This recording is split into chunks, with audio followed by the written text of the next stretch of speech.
We have lasers coming up on the market which heat up the skin and below the skin. The derm is below the skin. They create like a kind of small damage and produce cytokines. Blood flow also, but unfortunately not the capillaries where it really counts. And their effect on hair growth is quite limited. And we have also the potentially burning of the hair follicles and not being able to treat the inflammation on the scalp, which is essential for a good hair growth. Then we got the needling, but I'm not talking about the needling of the rollers that you use at home that do not penetrate the skin. I'm talking about the needling that penetrates the skin. It could potentially damage hair follicles. It's something that we don't really like. The degranulation of the thrombocytes that it causes can be achieved without any trauma through electromodulation. If we go to LEDs, we have to be aware that there is a way broad range of LEDs, and we like the very powerful LEDs with a very narrow band, and unfortunately these are not the LED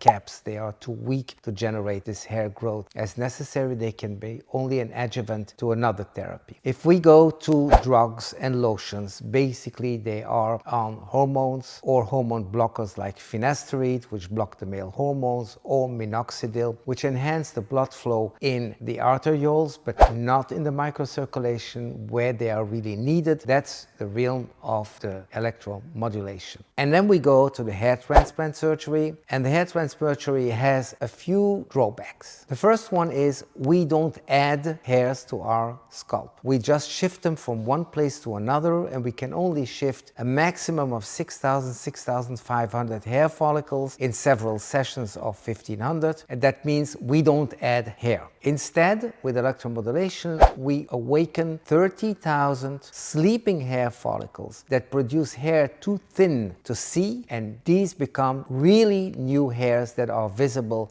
about 30,000 new hair. Secondly is your natural hairs. Our natural hair, they have a certain inclination towards the scalp. They have a certain direction. They have a design on the scalp. They have a density that is specific for the area, and they make like a shape that is lookalike of our fingerprint, and they have the same thickness as the region. Once we start to transplant, we lose that pattern, and when we lose that pattern, we start to notice that it's a transplant, so it doesn't look as natural as normal hair. Secondly, once transplanted and they start to grow and everything is okay, we must still maintain the natural hairs around it, otherwise the transplanted hair will be visible, and we don't want that. So anyways, we have to go back to a treatment that is safe and natural to preserve and to grow our own natural hair follicles.